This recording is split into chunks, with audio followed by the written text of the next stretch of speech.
name and your affiliation and title to the chat.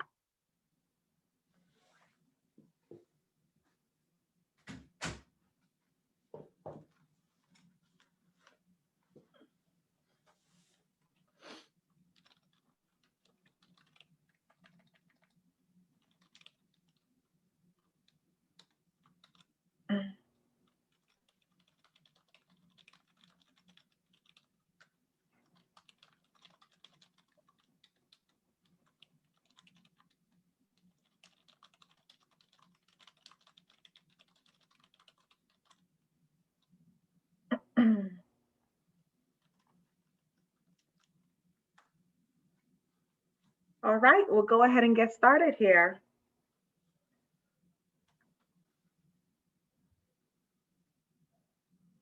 Okay, welcome everyone.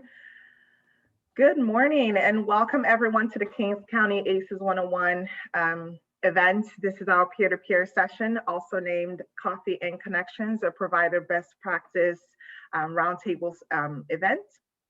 We would like to thank you all for joining our webinar today.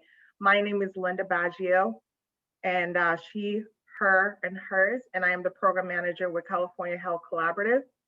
To give you a little background about myself, my experience is grounded in public health and education, and my background is focused on strategies for prevention and of health disparities, and my commitment to this work through my passion and efforts to reduce health disparities in our Central Valley community.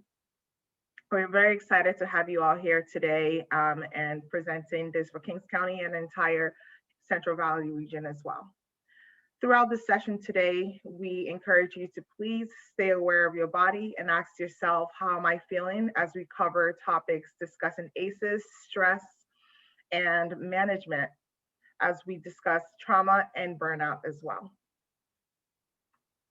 Next slide, please.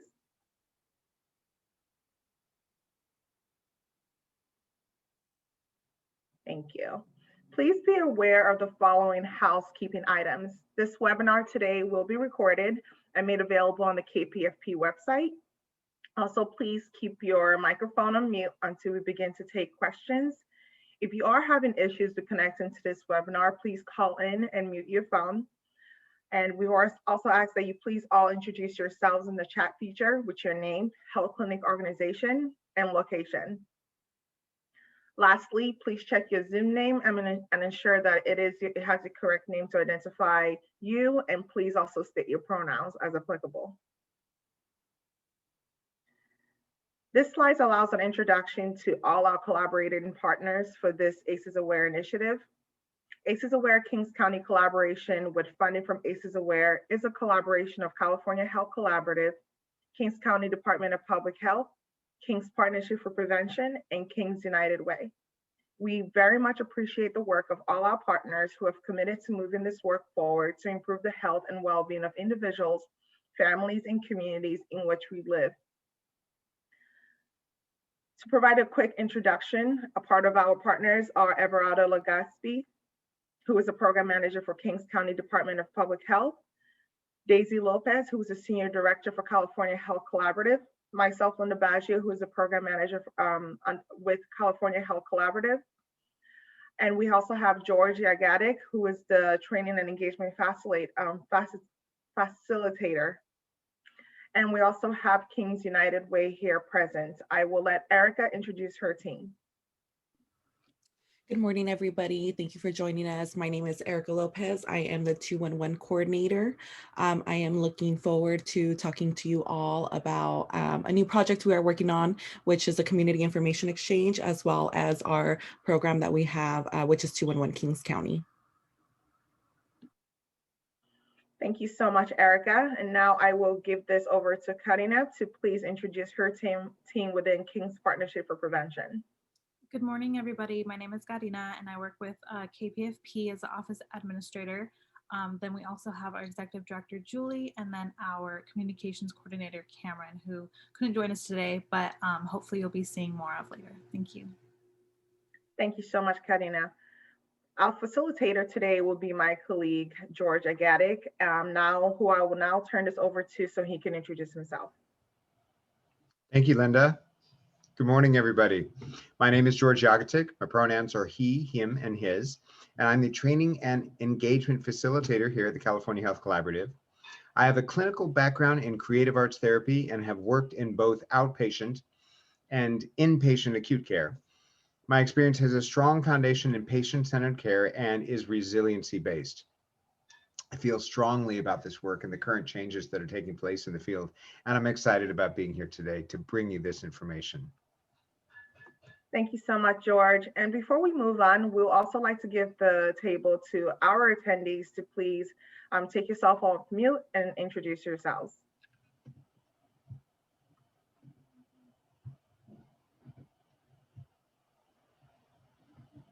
I guess that's me because nobody else is going.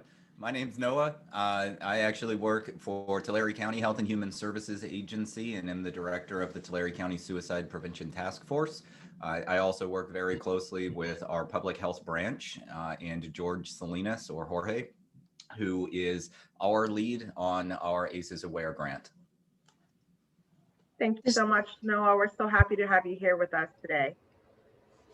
This is Patty Havard, Research Development Specialist at the Cahuilla Delta Healthcare District. I'm a pharmacist by profession, and I'm actively involved with the California Bridge Project. In addition, I'm also a member of the Central Valley Opioid Safety Coalition. Welcome, Patty. We're so happy to have you here with us today. And now I'll give the speaker to George to take on the rest of the facilitation of this event. Thank Excellent. Thank you, Linda.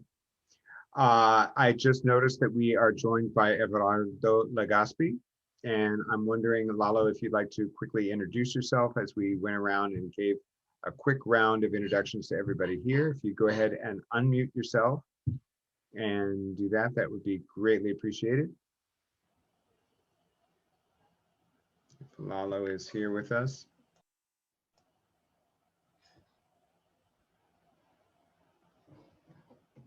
Okay. I'll just go ahead. Maybe Lalo didn't catch that. Has to unmute. There we go.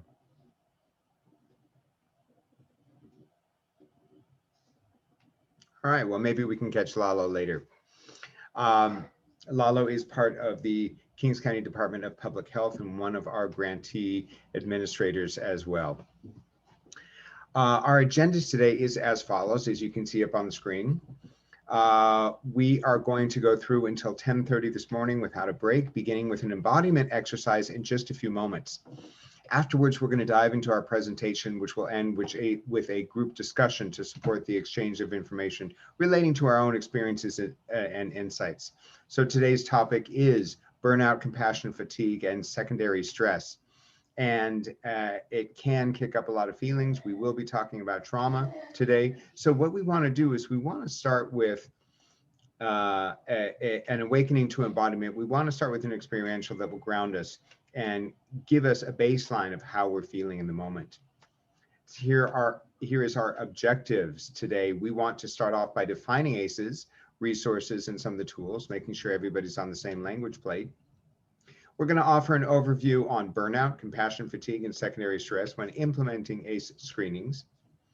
We're going to discuss practical strategies for preventing burnout among clinicians and ways to increase the productivity of your team. And finally, we'll facilitate examples and lessons learned in an interactive discussion.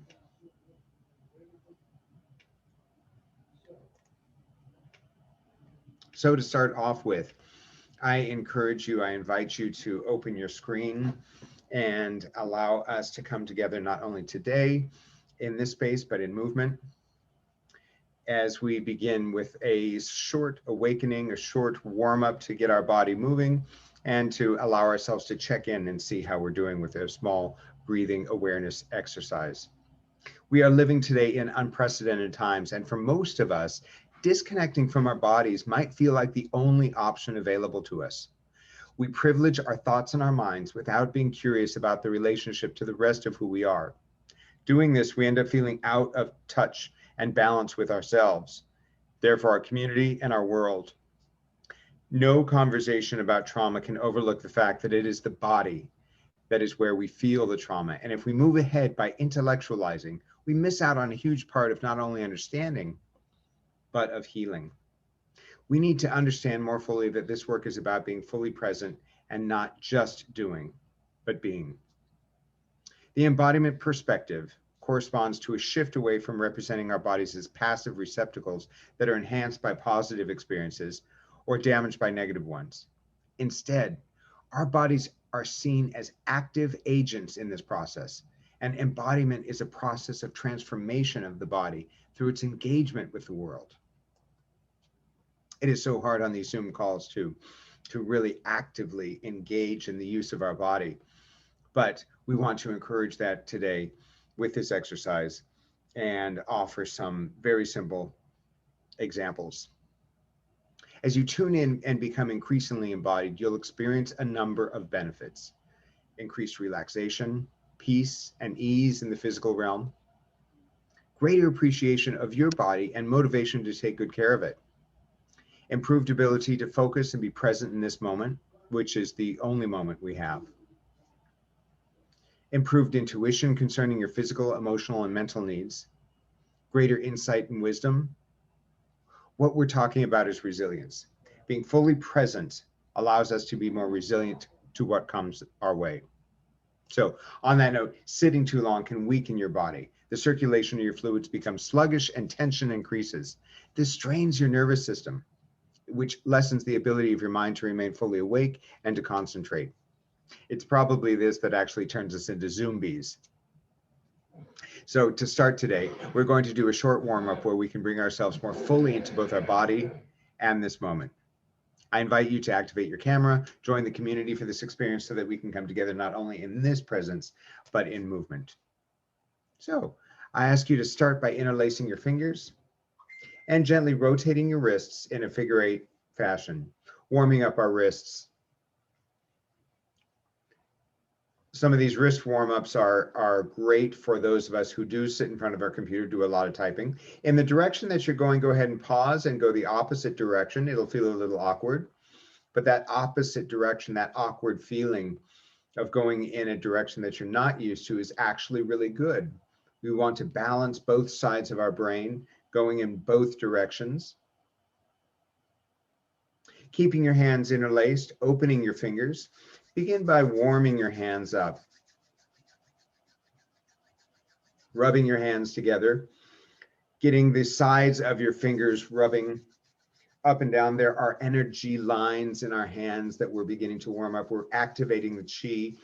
We're getting our hands warmed up. Put a little pressure into it, get a little more activation and activating that chi. And when you feel you've created a little warmth, take your hands and gently place them near your face. Feel the warmth of the chi, the energy on your face. Notice how that feels as you're sitting here. Take a moment to breathe. Take a nice deep breath in. And taking your index finger and your thumb and gently massaging your ears, starting up at the top and gently moving down the sides of your ears. There's hundreds of acupressure points on your earlobes. And what we're doing is we're activating those points of acupressure, gently massaging all the way down to our earlobes. Back up the sides, gently pressing, pinching. As you're doing so, check in with your breath. Take a nice deep breath. And exhaling into that nice, grounded, relaxed state of being. Taking your hands away from your ears. Take your fingers, your index finger, and with your knuckles of your index finger, run your hands along the top of your eyes and underneath your eyes. On the top, over your eyebrows, and underneath. What this does is begin to activate the muscles around your eyes. We have hundreds of muscles, hundreds of energetic points around our eyes. Waking them up in the morning. This warm-up is a Qigong warm-up that allows us to stimulate the muscles around our eyes, massage them, and begin to activate what we need to do to stay healthy in our eyesight. Right between our eyes, we have the bridge of our nose. Gently pluck that bridge of your nose. For some people, they call this the third eye. For in Qigong, this is one of the dantians. It's an energy hot spot right between your nose. Take a nice deep breath, pluck that one more time, and take your right hand and gently place it on your heart. Left hand on top of that. Make small circles around your heart as you take a nice deep breath in. And release slowly and with ease. Noticing how you feel. And bringing an openness to this experience. Allow yourself to take a moment to open to possibilities of what may come, what may be, opening our mind and opening our body. Great. Take a nice deep breath, allowing your hands to drop to your lap. And gently nodding your head, yes. What we're doing is we are releasing some of the tension along the top of the spine. In kinesiology, the very top bone is called the atlas, and every single neuron from your brain runs through the atlas. As we get tension in our neck, it pinches those nerves, and by nodding your head yes 100 times a day, you will release that tension and allow the electrical impulses of those neurons to run all the way down to those vital bodily organs. Nodding yes, and gently come to a neutral spine. Take a nice deep breath. Inhale in with your arms reaching up. Reach up as you would in the morning. Nice and tall. Exhaling down. And let's give our shoulder rotations a little roll back. Rolling our shoulders all the way forward, up and back. Loosening those muscles along our neck. A couple nice big shoulder rolls. And for those of you who often feel tension in your neck, this can help reduce that. Nice big tension. And the last big stretch that we're going to do is lifting our left arm up, holding on to our seat and reaching over to the right side. Take a deep breath into the left side of your body. Nice deep breath. Filling our lungs fully, we're stretching those intercostal muscles. And coming back to center. Reaching our right arm up. Reaching over to the left side and breathing deeply into the right side of your body. Nice and easy, coming back up to center. And bringing your hands together as if you were holding a ball. Our last breathing exercise. As you inhale, increase the size of that ball. And as you exhale, exchange your hands and make that ball smaller. Inhaling. Slowly and exhaling. You want to keep your hands moving slowly, following your breath. Inhaling. And exhaling. Taking a nice deep inhale, slowly moving your hands. This is my favorite part of the exercise because you move your body slower than you ever would. And exhaling. 2 more times. Let's take a nice deep inhale, increase the size of that ball. Keeping your hands moving, try not to stop. Slowly exhaling, exhaling. And keeping moving, inhaling. Last nice deep breath, inhaling in. Slowly and exhaling. Gently placing your hands in your lap. And before you begin to think, before you adjust, notice how you feel. Put a word to it. How would you describe yourself right now in this moment? I encourage you to, in the chat feature, to just type in how you feel and how you changed. how you changed from the beginning, from the opening of this webinar. How did this affect how you feel? I think this is important.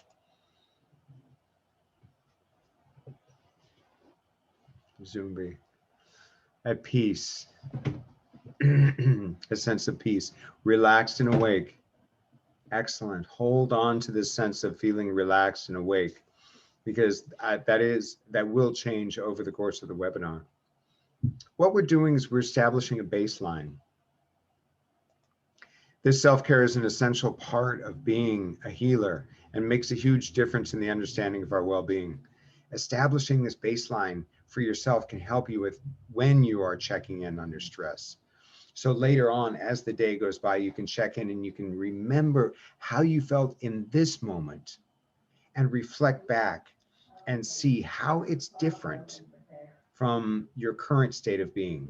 I think that's one of the most important parts of these embodiment exercises, these mindfulness exercises, is it gives you a baseline, a place to recognize this is relaxation, this is peace, this is important for us. So I thank you for sharing that.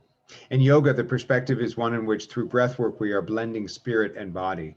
And I think that's one of the important things of moving forward in this work. If we're all becoming trauma informed, we are blending our spirit with our body. And so today, may we move forward with every part of us aware, alive, and fully embodied. I thank you for that. Thank you for sharing. And Karina feels awake. Thank you for that. I'm so glad to hear. Awesome. All right. On the bottom, there is I believe there is a expression. No. In the chat feature, can you please let me know if you are aware or familiar with the term ACEs? If you are, go ahead, put yes in the chat feature. If you have heard of ACEs before, if you have never heard of ACEs before, put no in the chat feature. I just want to get a test real quick of where we are at. Yes. No, so Patty, all right. All right, so we have a mix of people who are familiar with ACEs and who are not. So I'm going to establish a baseline here of some language terms. The term adverse childhood experiences comes from the landmark 1998 study conducted among more than 17,000 adult patients by the Centers for Disease Control and Prevention, the CDC, and Kaiser Permanente. ACEs are stressful or traumatic experiences that people have by age 18. These experiences deeply impact a young person and profoundly affect their emotional and physical health later in life, due in part by their emotional toll, but also by their connection to toxic stress, which we're going to go over in just a moment. There in the ACE study in 1998, they came up with 10 categories of adversities. There are 15 now that we're looking at, but those 10 categories fell under three domains: the domain of abuse, the domain of neglect, and the domain of household dysfunction. Under abuse, the categories are physical, emotional, or sexual abuse.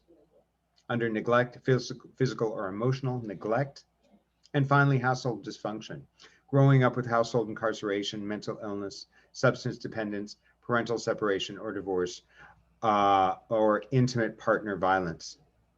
To describe how the ACEs are scored, each type of trauma is given an ACE score of 1 point if experienced before the age of 18. Frequency is not considered, so it's just, have you experienced abuse? Have you experienced neglect of some sort? The ACE scores range from 0 to 10. So for example, if a person who's been emotionally abused, physically neglected, and grew up with an alcoholic father who beat up his wife, they would have an ACE score of 4.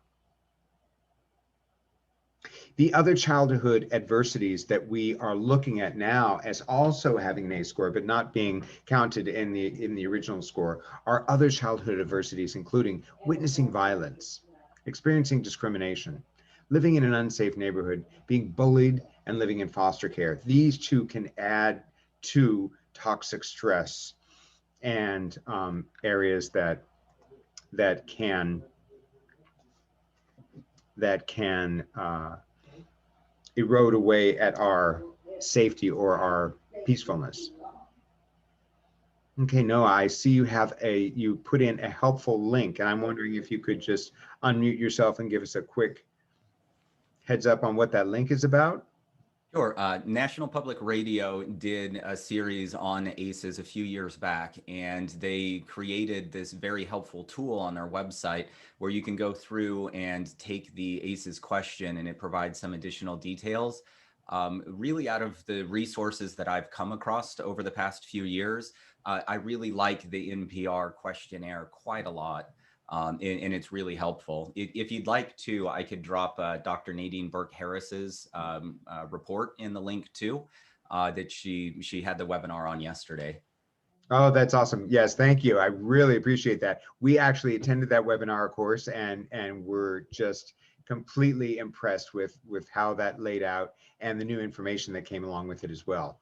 So thank you for bringing that up. That webinar yesterday was very important. Thank you for that link. They'll be very helpful. I will definitely take a look at that link and see if we can utilize that. But Patty, that link that Noah dropped into the chat feature is a good source for getting an ACE score and helping you understand that a little bit more. Thank you very much. Mm-hmm. So let's talk a little bit about the key findings in the ACE study. What did it show? It showed that 2/3 of respondents in the Kaiser CDC study reported at least one ACE, and 1 in 8 reported 4 or more ACEs. I'm sorry. It basically showed that ACEs are highly prevalent. Excuse me. Data shows that 62% of California residents have experienced at least one ACE, and 16% of California residents have experienced 4 or more ACEs. Very, very prevalent. The higher an individual's ACE score, the higher their likelihood is of developing long-term health problems like heart disease, stroke, cancer, and diabetes. So you can see this is an incredible problem. One of the things that Dr. Nadine Burke-Harris speaks very strongly about, that is the #1 health problem that we are facing today. ACE impacts all communities, although the original study was conducted among a population that was mostly Caucasian, employed, middle class, graduates from college, and privately insured. The study has since been interpreted in various settings. Subsequent studies have found higher prevalence of rates of ACEs in communities that are low income, LGBTQ, and of color. So what's important to understand about ACEs is how it relates to toxic stress. ACEs can cause stress reactions in children, including feelings of intense fear. So for example, if you are facing abuse on a daily basis, those feelings of stress, those feelings of fear, the adrenaline, the cortisol in your body kicks up. When activated repeatedly or over a prolonged period of time, especially without protective factors such as nurturing relationships, toxic levels of stress hormones can interrupt normal physical and mental development and can even change the brain's architecture. And this is the real key part of ACEs and toxic stress and how it is so detrimental developmentally. ACEs have been linked to numerous negative outcomes in adulthood, and research has increasingly identified effects of ACEs in childhood. Negative outcomes associated with ACEs include some of the society's worst, and in many cases, growing health issues: alcoholism, drug abuse, depression, suicide, poor physical health, and obesity. There are also some evidence that ACEs are linked to lower educational attainment, unemployment, and poverty in childhood. Children who have experienced ACEs are more likely to struggle in school and have emotional and behavioral challenges. Nevertheless, not all children who experience one of these adverse events, or even more than one, are negatively affected. Much depends on the context in which they occur, particularly the context of positive relationships. So when working with individuals who have encountered ACEs and may be suffering from toxic stress, secondary stress can arise and affect that the second individual intensely causing symptoms that mimic post-traumatic stress disorder or PTSD, a psychological disorder that affects survivors of a traumatic incident. Secondary traumatic stress may also be referred to as compassion fatigue or vicarious trauma. So just to reiterate that, when you are working with somebody who has experienced trauma, who talks about trauma, you, because of our empathy, because of how we relate to each other, you may experience secondary stress, feelings that may arise that may kick up in you around how stress activates the body. So let's look at that. Let's really dive a little bit deeper into how to identify and prevent burnout, compassion fatigue, and secondary stress.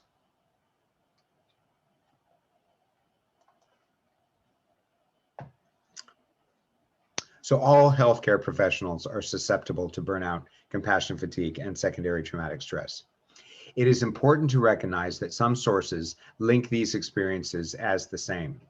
While they are interrelated and often have similar symptoms, understanding their distinctiveness can be key to identifying and proposing solutions to address them.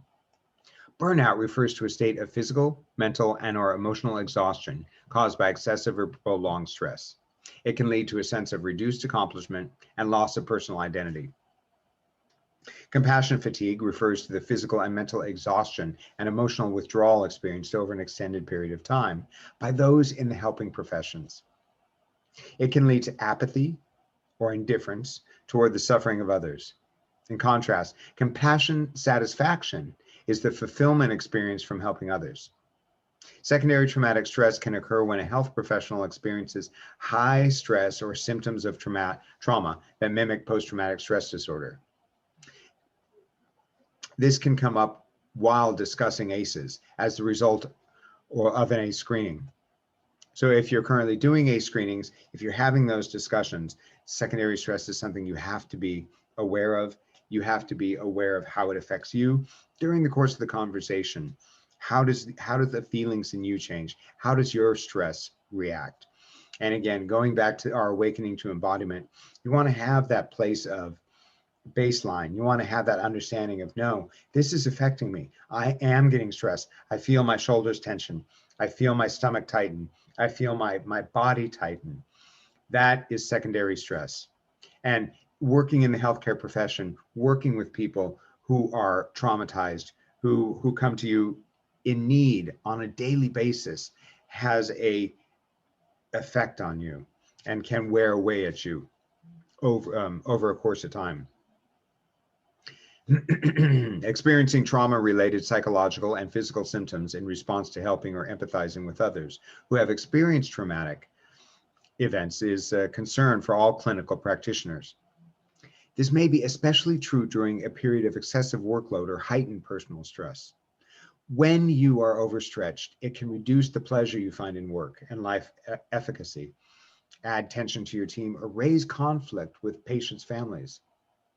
Chronic stress, if not managed in a healthy manner, can take a toll on both you and your patients. Over time, if left unchecked, the biological byproducts of stress can accumulate in your body and brain, affecting your health and well-being. This can leave you feeling depleted and less able to care for your patients in the manner that you'd like. Patients rely on your empathic, compassionate, and professional engagement. In order to address their needs, you must focus on your own first. You can't help people fill their emotional gas tanks if yours is empty. Secondary traumatic stress disorder can occur in anyone who hears the firsthand account of a trauma experienced by another person. As mentioned earlier, this can come up when discussing the results of an ACE screening. That trauma experienced by the individual then affects the second individual intensely, causing symptoms that mimic PTSD or post-traumatic stress disorder. Secondary traumatic stress is not something that we want to necessarily avoid, but what we do want to be aware of is how it affects us and what we can do to counteract those effects. Many types of professionals, such as physicians, psychotherapists, human service workers, and emergency workers, are vulnerable to developing this type of stress, though only a subset of such workers usually experience it. The symptoms of compassion fatigue may include feelings of isolation, anxiety, dissociation, physical ailments, and sleep disturbances. Additionally, compassion fatigue is associated with a sense of confusion, helplessness, and a greater sense of isolation from supporters than is seen with burnout. So think for a moment in your line of work, as you go through your day, whatever you do, have you ever felt anxiety, dissociation, feelings of isolation? Have you at home encountered sleep disturbances or physical ailments that come up? You can think about how this can be related to secondary stress. Of course, it happens when you have primary stressors that affect you, workload stressors that come directly from the situation that you're in. But secondary stress, these can also be a cause of that. So I want to talk about some warning signs of secondary stress and compassion fatigue. So if you encounter any of these warning signs, you may be experiencing secondary stress. Hypervigilance. Hypervigilance is the excessive alertness for potential threats or dangers at and outside of work, always being on and on the lookout. Poor boundaries. Lacking a balanced sense of your role so that you take on too much, step in and try to control events, have difficulty leaving work at work, or take the work too personally. That's poor boundaries. Again, these are warning signs that you may be experiencing secondary stress or compassion fatigue. Are you avoiding things? Are you coping with stress by shutting down and disconnecting? Are you unable to empathize, or are you numbing? Are you unable to remain emotionally connected to the work? Are addictions coming up in your life? And we talk about any addiction. This could be addiction to TV. This could be addiction to food. It doesn't necessarily have to be drinking or drugs. But addictions, attaching to distractions to check out from work, personal life, or both. Do you see those cropping up in your life? Do you have chronic exhaustion or physical ailments? Are you experiencing physical, emotional, and spiritual fatigue or inexplicable aches and pains exceeding what you expect from an ordinary busy day or week? Are you minimizing, trivializing a current experience by comparing it with another situation that we regard as more severe? Do you have anger and cynicism? Do you use cynicism or anger to cope with intense feelings that we may not understand or know how to manage? Do you have feelings of personal inadequacy, becoming increasingly unsure of yourself professionally? And finally, are you second guessing yourself? Are you feeling insecure about the tasks that you once felt confident to perform? Take a moment just to think back on these warning signs and see if any of these have cropped up in your life, in your work.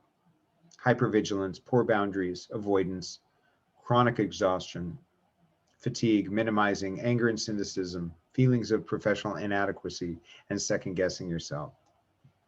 If those crop up, if those begin to crop up, you can ask yourself, this is a sign, this can be something that I need to be aware of, that I need to be on top of, because something's going on. Again, we want to be aware, we want to be on top of what is affecting us and how it can shift our performance, shift our efficacy if we're trying to relate to others in not only a professional way, but a human way, a way that we are embodied, aware that we have our emotions available to us. You don't want to lock those out. Secondary traumatic stress disorder can be extremely troubling because many caregivers do not realize that it may become a possibility, and others do not know how to reach out for help once they are affected by it. Discussing the disorder has helped its prevention, diagnosis, and treatment become more widely understood. In the case of supporters who treat trauma survivors and those living with PTSD or signs of toxic stress. So I'd like to ask you now, how do you know when you are stressed? And I'd like to open this up to a chat feature. How do you know when you are stressed? What are the signs that you are stressed? And have you experienced any of the symptoms listed above? So if you'd like to unmute yourself and just share a little bit about how do you know when you are stressed? Would anybody like to offer? Well, I loved your opening exercise because my tension tends to come directly into my neck and upper shoulders. So doing the breathing exercises and neck exercises are really helpful. And I know I've internalized it deeply when I have difficulty sleeping at night. That's great, Noah. Thank you. Yeah. Absolutely. Difficulty sleeping comes up quite a bit. In fact, just last night, because of this presentation, I remember waking up at one point and my mind drifted to this presentation and I felt myself more awake. And I thought, no, I can't think about this because it began to wake me up. And that there is that sleep disturbance and that activation in our mind when we can't let go of work, when we can't let go of something, it affects us. And if it did affect me last night, and I had to really work to not think about it, and then to do some visualizations and some creative breathing to get back into a place of relaxation and where I was able to drift back off into sleep. So sleep disturbances are so easily, and I hate to use the word, but almost insidious in how it creeps up on us. Because once you wake up, once you're in that slightly, half awake state, your mind can go and go and go, and where it goes, it will generate energy. And I think it takes an active mind to pull you away from those areas that activate our mind, activate our bodies, and back into a restful state. And those boundaries are very important. Keeping those boundaries really clear. Okay, this is sleep time. I'm not going to think about X, Y, and Z. And I'm just going to, focus on relaxing my body and allowing that to happen naturally. For me, I think this last 10 years have been extremely stressful with moving back to California, taking care of my in-laws, taking care of my parents. But for me, it's also, I tend to deny, there's a denial on my part when I'm stressed, and I tend to focus more on goals.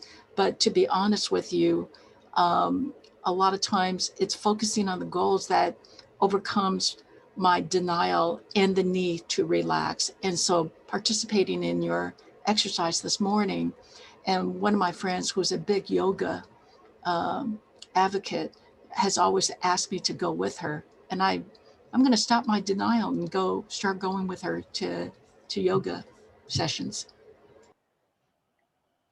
That is wonderful to hear, Patty. Just a little shift like that, and how it can make such a big difference because, we do have to take an active role in keeping our levels of toxic stress down, however they come about, whether it's secondary stress or whether it's primary stress. And there are things that we actively do, and I'm a huge proponent. I actually teach yoga. And I'm a huge proponent of yoga and how it helps the body and how it can bring it can elevate your your parasympathetic nervous system, which means that basically it slows you down, it calms you down, and it allows you to get to that state of peacefulness in a way that I think many other exercises don't. One of the things about yoga to keep in mind, and in terms of kind of our opening experience, is that it's gentle movement. You never, if you can't do something, if it seems too far out and your body is not going to go there, that's okay.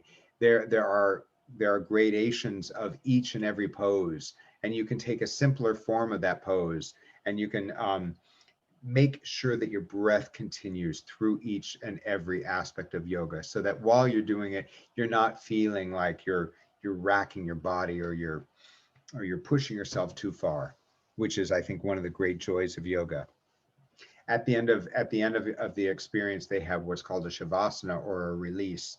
And I think it's one of the most important poses because you can really touch base into that final relaxation, that final release of your practice. And what does that peace feel like? Checking in at that point. Very important. I encourage you, if you haven't tried it, go for it. And please let us know how it goes.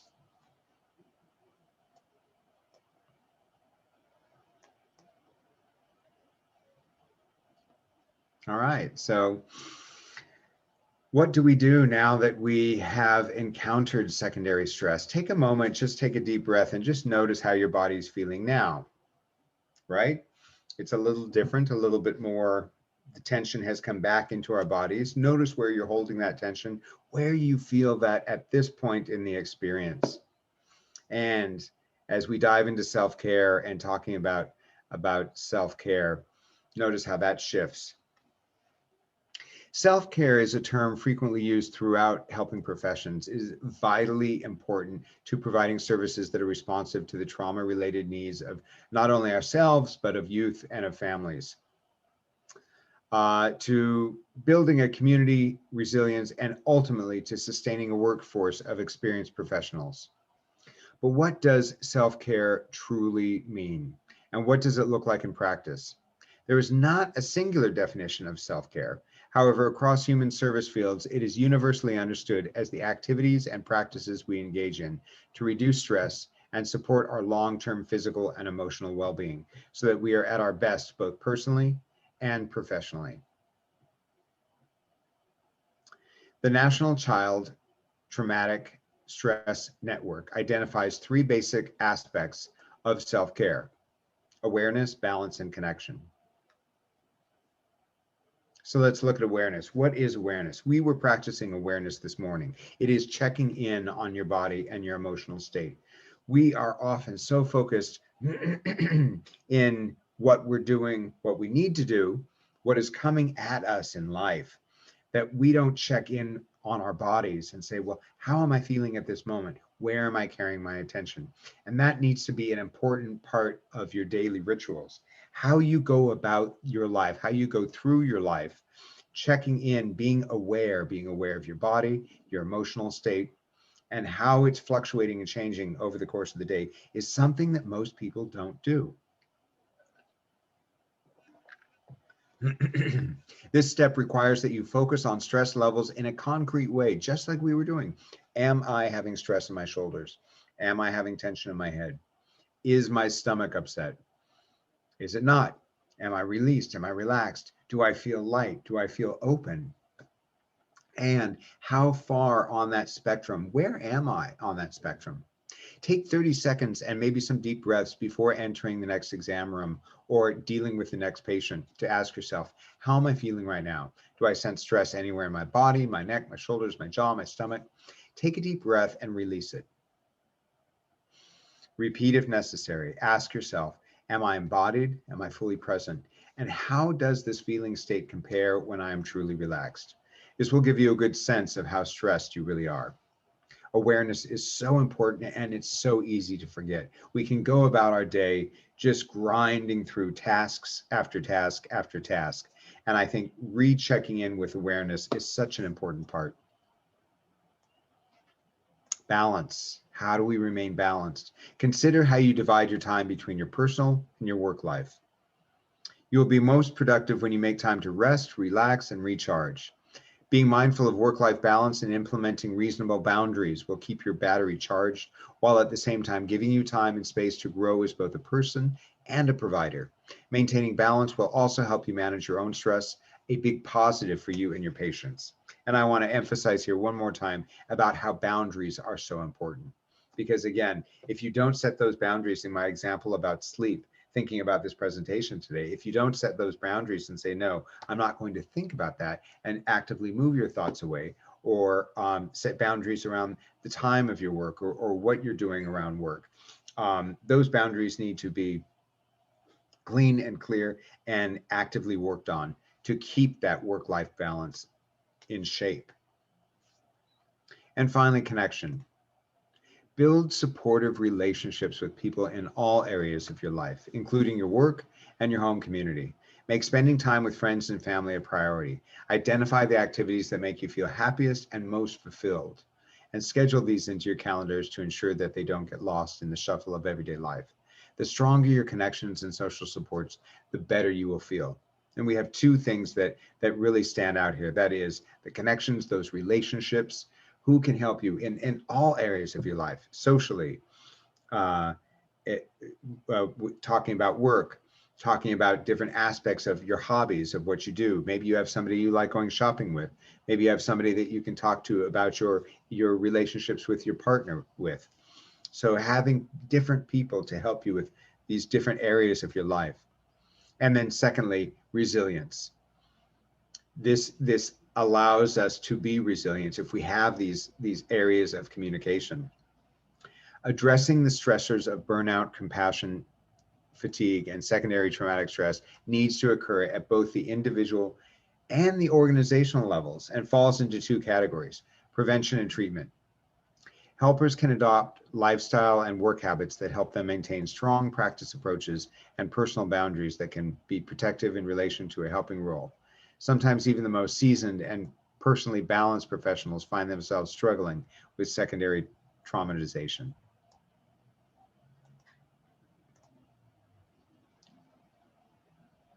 So let's look now at prevention strategies to consider.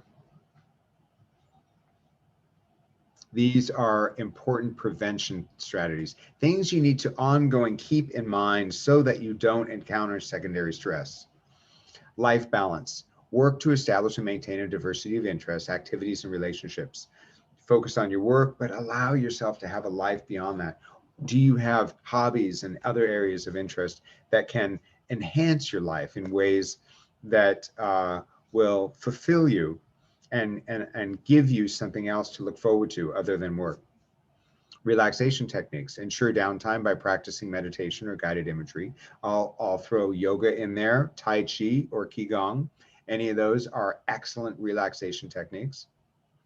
And one that's come up recently with Dr. Nadine Burke-Harris is contact with nature. Gardening or hiking to remain connected to the earth and help maintain perspective about the world. I read an article once that talked about how if you actually touch the ground, you touch the soil, the electrical makeup of the planet and how it affects you is a positive. It's like a natural antioxidant. So that actual physical contact with the earth is an antioxidant to some of the electrical systems that we have in our bodies. Creative expression, things like drawing, cooking, photography expand emotional experiences. And I'll add dance in there. Dance, music, art, any of these things. Important to have a creative expressive outlet. Assertiveness training, learn to be able to say no and set limits when necessary. Boundaries are so very important. And if you feel your boundaries are fluctuating, that you continually say yes to everything, you might want to ask yourself, what is going on? And where do I need to strengthen? Interpersonal communication skills, improve written and verbal communication to enhance social and professional support. Always important. Cognitive restructuring, regularly evaluate experiences and apply problem-solving techniques to challenges. Don't always go about the same thing in the same way. What was that line? If we do the same thing and we get the same result, the definition of insanity. We do the same thing and we get the same result. If we want something different, try something different. Try it a different way. Think about why you're doing something in the way that you're doing. Bring awareness to it. Time management, set priorities and remain productive and effective. And plan for coping. Determine skills and strategies to adopt or enhance when signs of compassion fatigue begin to surface. So there are prevention strategies. Now, once we begin to have secondary stress and once it's affecting our life, we need to know what treatment strategies to consider. So some of our treatment strategies: focusing on self-care, making a healthy diet, exercise, and regular sleep priorities reduces adverse stress effects. Journaling. Some people really get into journaling. Writing about feelings helps bring awareness to them and allows us to take ideas and put them into words while we're writing. Writing about our feelings related to helping or caregiving and about anything that has helped or been comfortable can make meaning out of negative experiences. Seeking professional support. Working with a counselor who specializes in trauma to process distressing symptoms and experiences provides additional perspective and ideas. Joining a support group, talking through experiences and coping strategies with others who have similar circumstances can enhance optimism and hope. And I'll put group therapy is a great option here. Any type of group work is incredibly enhancing and can be supportive to what you might be contending with. Learning new self-care strategies, adopting a new stress management technique such as yoga or progressive muscle relaxation can reduce adverse physical stress symptoms. Finally, asking for help, asking social supports or coworkers to assist with tasks or responsibilities can hasten healing. Many of us don't like to ask for help, but it's so important. And recognizing success and creating meaning, identifying aspects of helping that have been positive and important to others. This assists with resolving trauma and distress. All right, so those are some ways that we can play a more active role in our treatment for secondary stress. I'd like to talk just briefly about organizational prevention strategies, because if you are working in an organization that is trauma informed, it's important to have a perspective about what that means to be trauma informed and what it means to prevent secondary stress. So here are some organizational prevention strategies to consider. Creating an organizational culture that normalizes the effects of working with trauma survivors. What does that mean? Are people on the same page? Do we have the same language? Do we have the same words that we're using to understand what trauma informed is and what secondary stress is? Adopt policies that promote and support staff self-care. Staff self-care is incredibly important. Allow for diversified workloads and encourage professional development. Keeping yourself moving forward. Create opportunities for staff to participate in social change and community outreach. Ensure a safe work environment. And I think that word safety can be expanded upon and really looked at in a number of different ways. Are we emotionally safe? Are we physically safe? I think the physical safe sometimes is easier to establish than that emotional safe. And what does emotional safety look like? Provide STS education to and encourage open discussion of STS among staff and administrators. That is, make counseling resources and employee assistance programs available to all staff. So those are some organizational prevention strategies.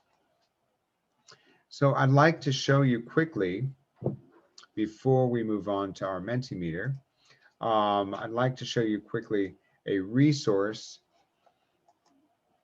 that we have available.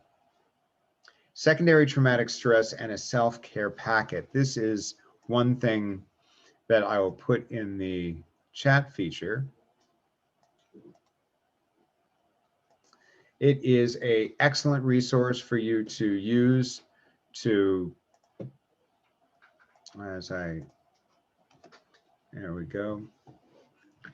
Excellent resource to use with regard to secondary traumatic stress or STS. Toward the bottom of this, it has a staff self-care plan that you can go through and recognize the warning signs, help you recognize the warning signs, assess your self-care practice, and allows some follow-up questions. It's an excellent resource. If you are interested in this, go to the link that I've put in the chat. Link is not clickable. I will. Let me do this link one more time.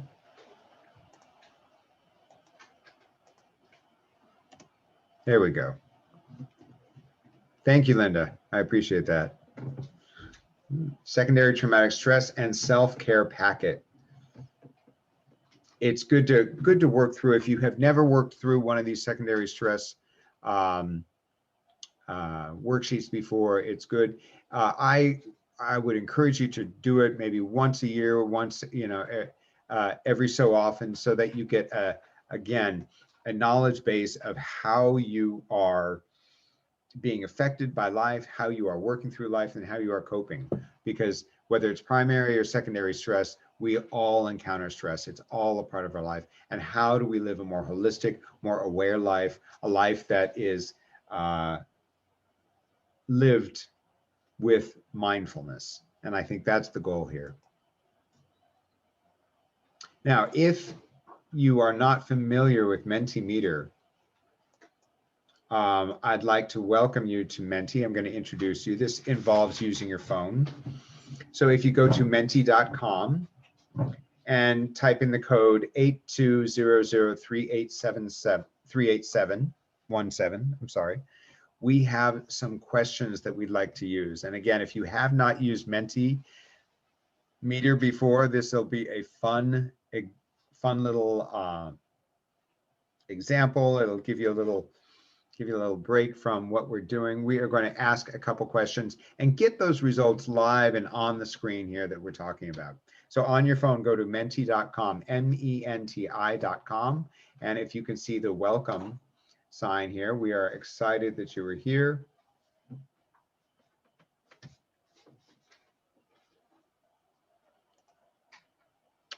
I'm going to ask some questions, and on your phone, you answer those questions. And let's go to the first one. Have you completed the ACEs Aware Provider Core Training? So this is our first question. Again, that code is 82003877. There are 6 of us here. So I'll wait till we get at least half of those answers. Have you completed the ACEs Aware Provider Core Training? Menti, it's menti.com on your smartphone. If anybody has any questions about getting to Menti, you can go ahead and unmute yourself and just let us know you're having problems. Have you completed the ACEs Aware Provider Training, Core Training? It should be a yes or no question, and you just indicate that. Yes, we have 3 people. MENTI, menti.com, 8200387.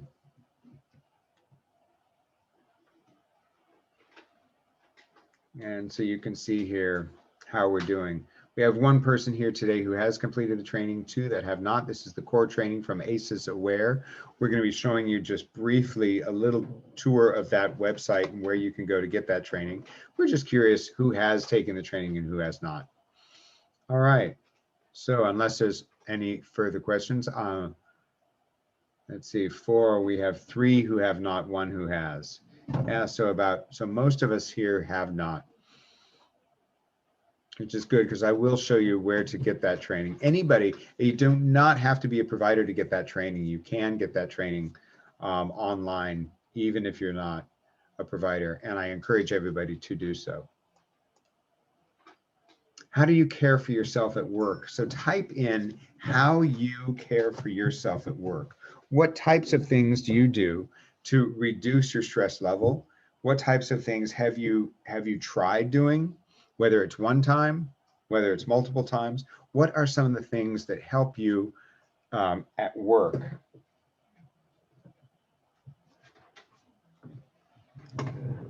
Reduce your stress level. So go ahead, type that in.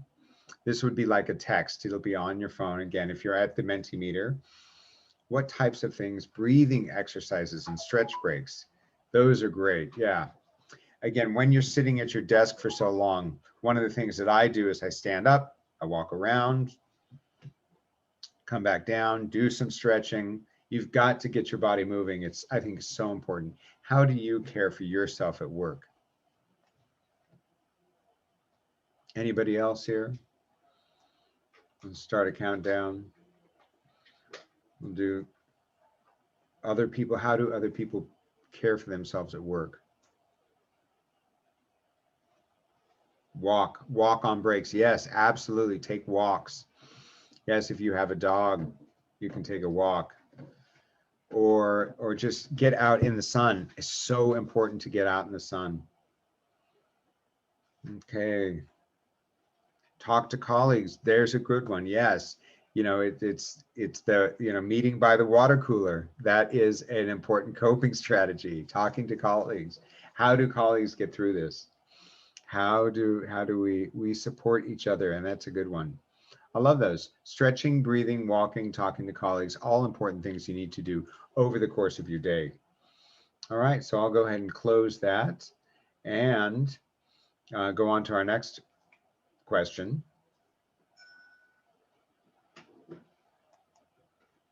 Do you feel supported in self-care at work? Yes, somewhat, or no? So our next Mentimeter question, do you feel supported at work? Yes, good. Somebody immediately put yes, they feel supported at work. Any other people to feel supported at work? That's good. I think that's so important. We're coming into an age where if you are aware of, if you have a trauma-informed network or perspective at work, you tend to be more supported. You tend to be more assisted in those things that you need to do to take care of yourself. Do you feel supported in your self-care at work? All right, looking at the time, I'm going to move on to our last question. Do you feel you have a say in the way your organization creates policy? Last one. Do you feel you have a say in the way your organization creates policy? How would you answer that? Does your organization listen to you?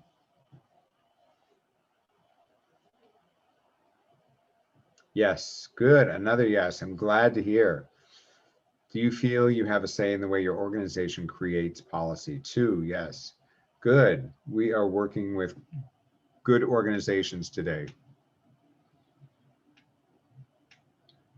So if you have not done Mentimeter before, menti.com, it's a fun way to get people involved, to find out who you're with, to find out where those answers are at.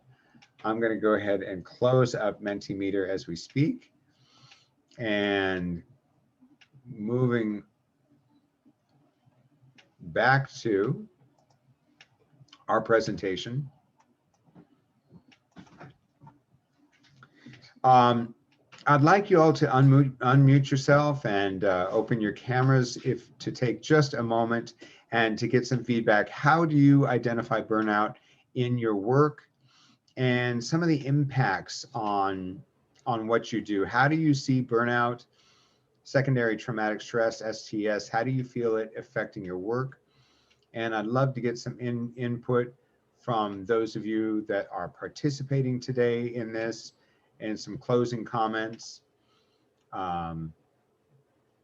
Anybody who would like to unmute and just share a little bit about identifying burnout in your work and what types of things you do, how do you see it popping up, and how did this webinar today inform what you do?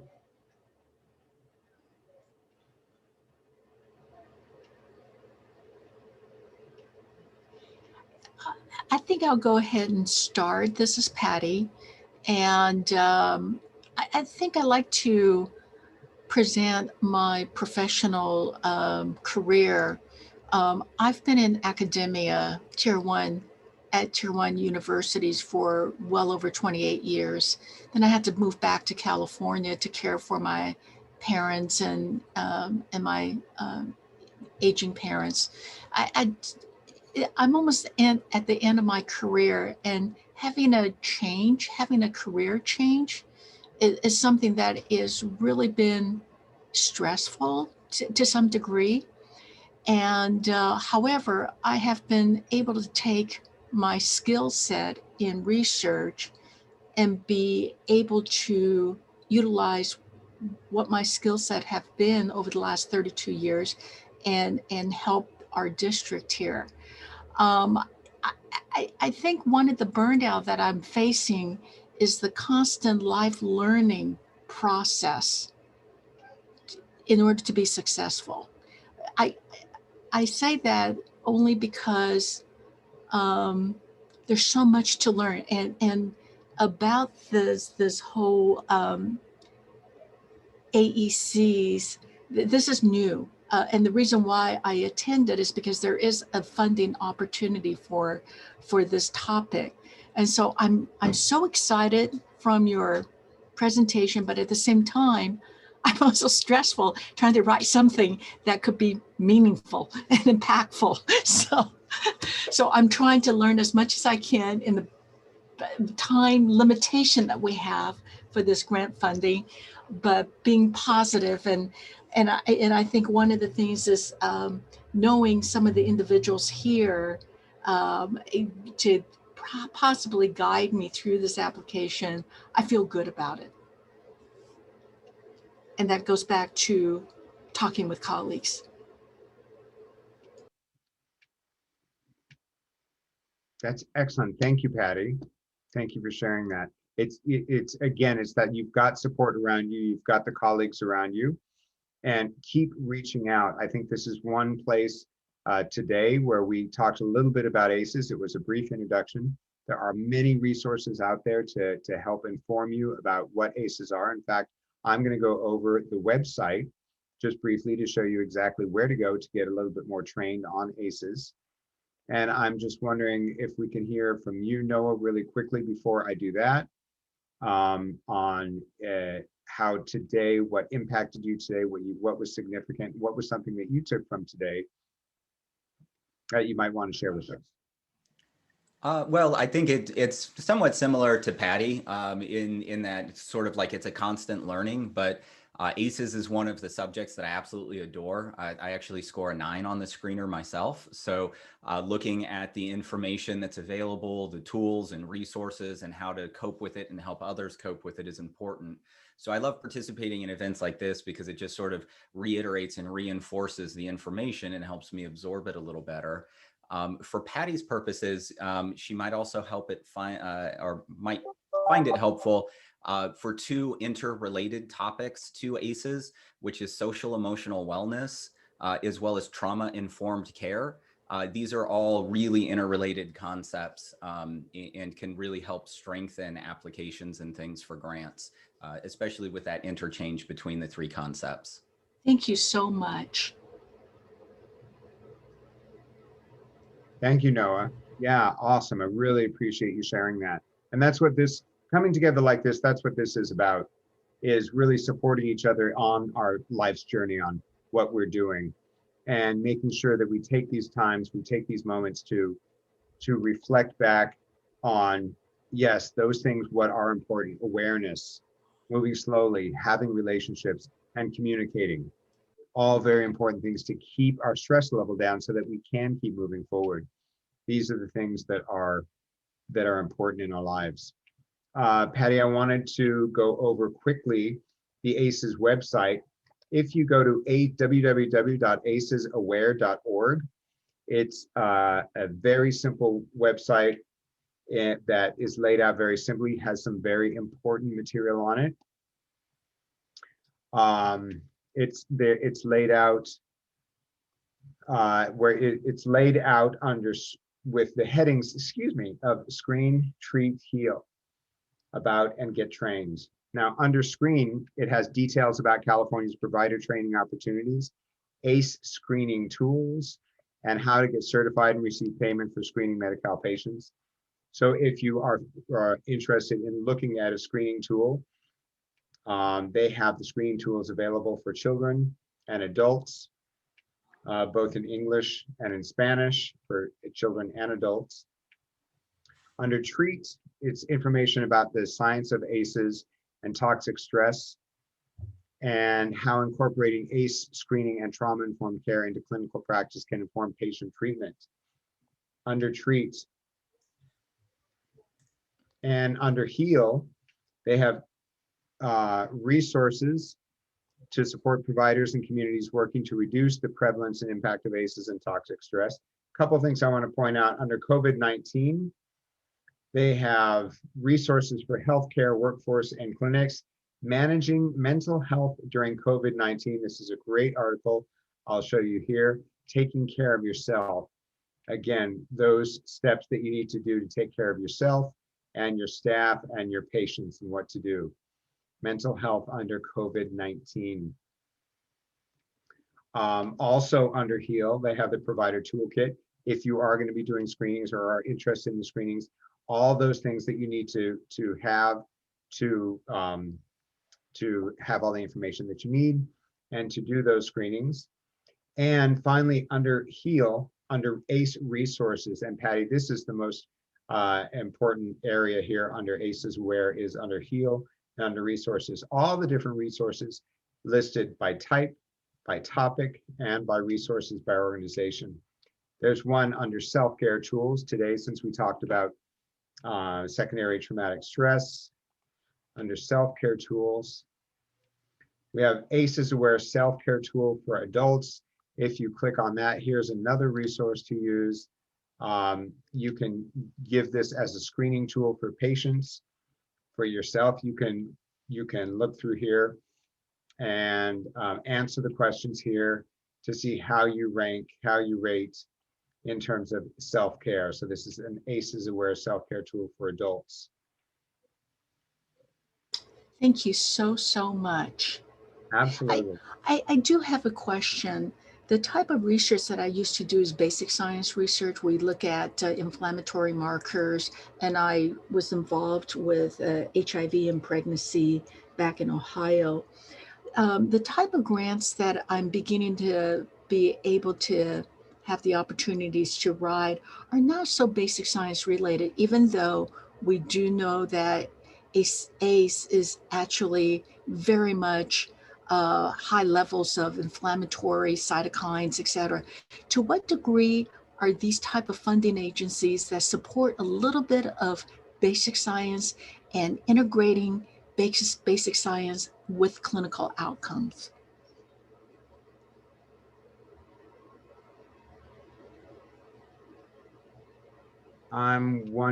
That's a challenging question, Patty, and I can't say I know the answer. I'm wondering, Linda, if you want to take a stab at that. I'm so sorry, Patty. Do you mind repeating that question again, just so I can refresh my memory? Sure. We know that under stress, there's various cytokines. These are special natural hormones, if you will, that are elevated during stressful events, and it has been associated with ACE.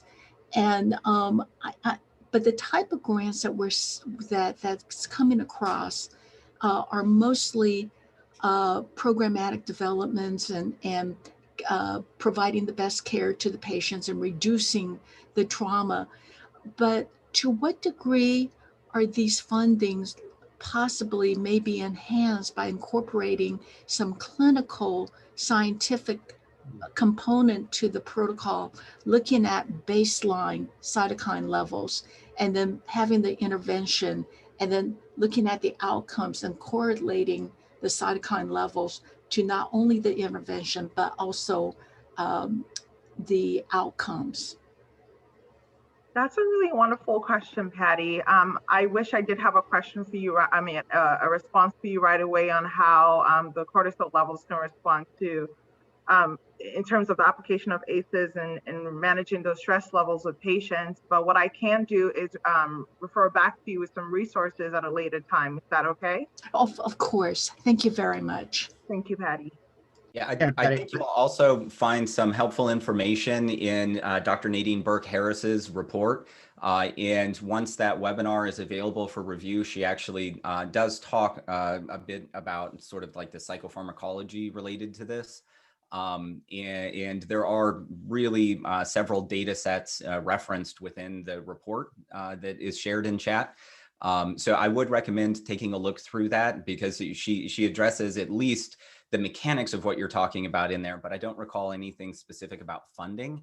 But you might be able to reach out to her office, the California Surgeon General's office, to inquire about that. And I think there'll be some more information for providers through these efforts. That's really I think the ultimate purpose of the ACEs outreach. Yeah, thank you very much. I think there's a part of me being a basic science researcher in the past, and we know that different ethnic backgrounds may have different responses to stress, and we're in such a unique area. So thank you very much. Now, are you a Kings County provider, correct? No, I'm actually Tulare County, Oh, okay. and I'm a pharmacist by profession, more of an educator, academician, and researcher. Okay, so I'll put my my email down in chat, and I can connect you with our. Currently, it's a mental health department, but we're undergoing the name change to behavioral health. Okay. And we have a medical provider, Dr. Love, Love. that Yes. is. Yep, Dr. Love is overseeing a program that we're doing that has to do with thyroid and mental health. So I'm sure he would be very warm to a conversation about this, and maybe we could interlink that with our ACEs program as well. Yes. See if there might be some interchange for whole person care. Thank you very much. No, we'll talk offline. Sure. Excellent. Thank you, Noah. That was a wonderful response. And yes, that the the research that was recently released by Dr. Nadine Burke-Harris is an excellent referral. So check that out. And if we can, Erica, I'm going to turn this over to you to give our final closing about 211 Kings County. So everybody, I'd like to let you, Erica, have the floor to give our final resources refuel. Thank you, George. If we can please go to the next slide. So good morning, everybody. Again, my name is Erica Lopez. I am the 211 coordinator at Kings United Way.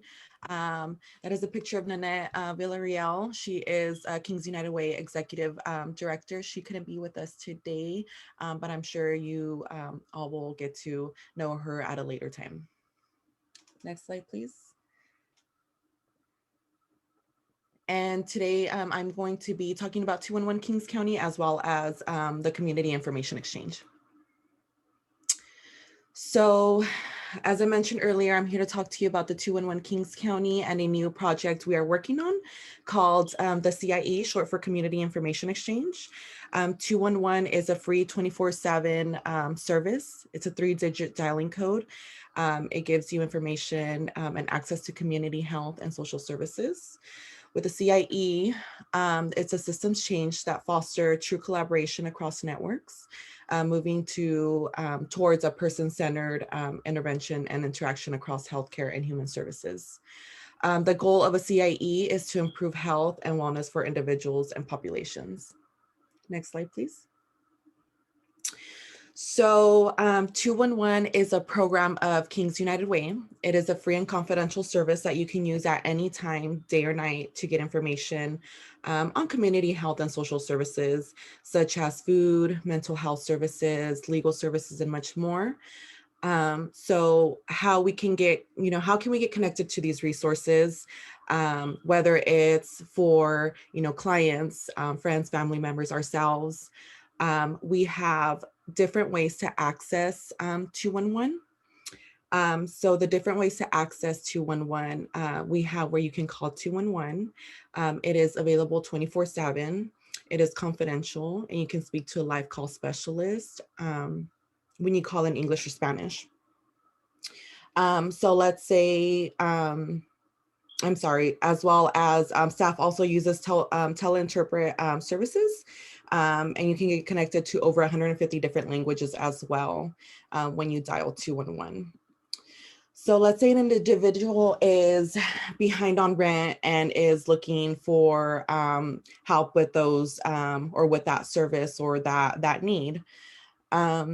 You can dial 211, the person will call 211, gets connected to a live call specialist, states their need. Call specialist will then search our database and provide information on local agencies providing that service. The call specialist can give that information verbally or can also send information through text to the caller. Towards the end of a call specialist will also ask the caller if they would like a follow-up to ensure the caller was able to access services provided. If caller agrees to a follow-up, that's where me and my team will follow up with the caller and give them a call the next day. You can also get information. Oh, George, if we can please go. Yeah, Thank you. You can also get information on resources by texting your zip code to 898211. At that time, you will receive an opt-in message asking for age, gender, and reason for contacting 211. The call specialist will then receive that information and communicate with you via text. We also have a website. You can search our database by visiting 211kingscounty.org, where you can either search by text or click on different categories that will then give you information on different programs we have listed. We also have a food calendar on our website that is updated on a monthly basis. And it gives information such as hours and location, as well on local food pantries, food distributions, and meals being served in Kings County.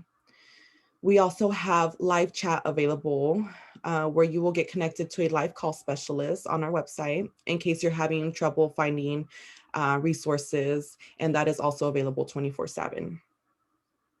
We have another platform where you can get information on resources. You can search our database by downloading our mobile app called 211 IntelliFull. 211 IntelliFull is available in both English and Spanish. Very similar to the website, it displays different categories. You can also search by text, and you can share resource information via text or email, as well as being able to save resource information to go back to at a later time when you favorite a resource. If we can please go to the next slide, George. In the next slide, there will be a short video demonstrating how you can use 211 Kings County, our website.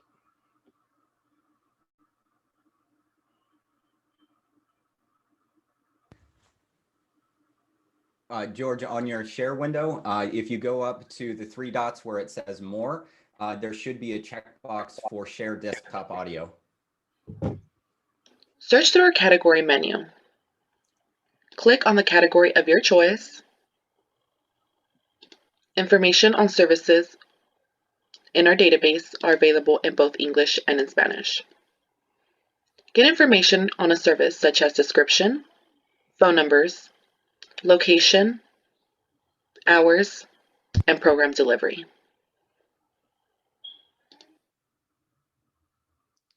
Thank you, George. Visit 211kingscounty.org. So that was a very short version of how you can use our 211 website. I will now be going into some information on CIE, which is a new project we are working on. So what is CIE? Short for Community Information Exchange. CIE is a community-wide referral system that facilitates connections across multiple agencies and links patients and their families to needed services. So going into the next slide, what are the core components of a CIE? The core components of a CIE are network partners. So community-based and health care organizations that are part of the CIE. These organizations will be able to look at more than just the services they provide. They will be able to connect with other participating agencies and share information with each other within the CIE to be able to connect individual to services. The shared language. So in the CIE, we are focusing on multiple social determinants of health to really understand what the person situation is and what the person is going through on a continuum, to understand how to address based on their information that's in the CIE and define their needs. For resource database and bidirectional referral, this allows for electronic referrals to be made, making sure there is a list of resources in the database to where a participating agency or a healthcare provider can refer someone to an organization. For example, someone goes into the hospital and is in need of mental health services or food services. A healthcare provider can then refer them to an organization providing those resources and providing direct referrals to those resources and make sure that the person gets connected to that service. For technology platform and data integration, this will enable partners to collaborate and coordinate with each other and share information, pulling information and having access to all of that information in one platform. So this helps create a person-centered system of care, allowing partners to share data and manage closed-loop referrals. The benefits of the CIE, client will not have to share their story to multiple agencies and will be able to successfully connect or be connected to those services.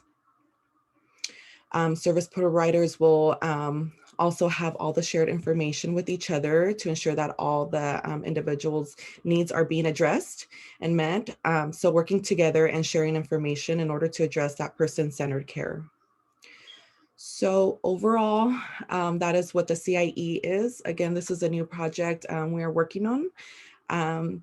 If we have any questions, please let me know. I will also put my name and my email in the chat box if you would like to reach out. Thank you so much.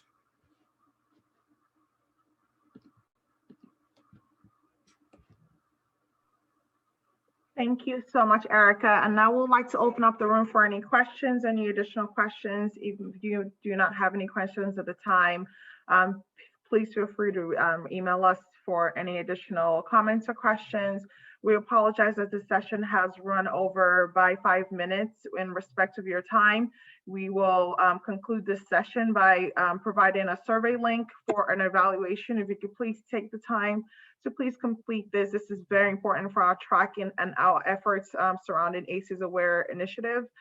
The link has been provided in the chat. Oh, wait, I'm going to send it again. So everyone should have access to the evaluation link. And finally, George, if you could please go to the next slide, just to give everyone a heads up on our next upcoming sessions, which we are highly excited about. Our next session will be held, I apologize that this shows our network of care session, but initially, as stated in the chat, I did mention that network of care session, which will be hosted on March 15th, will include an introductional series to ACEs awareness, what it is, what the study is about, and what you should know about being trauma transformed. But our other sessions within our network of care sessions will cover essential topics surrounding racism and justice and so on. So we highly encourage your attendance to these. Our next save the date for our peer-to-peer session will be recorded for, sorry, let me pull this up right here. Our next peer-to-peer session will be held in January 8th. We will be sending an email reminder to our current attendees so you all can attend our next session. And now we will jump into raffles. George, would you like to pull that up in your computer, or would you like to give me access to sharing my screen?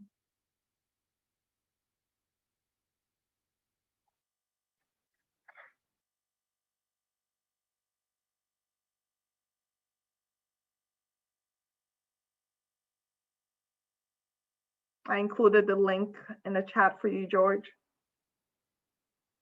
Okay, I'll share my screen. All right, here we go. All right, so for our attendees today, I'll go ahead and click to spin, and whoever wins a surprise package, surprise gift that will be included in your welcome package for today in your box that you should be expecting soon.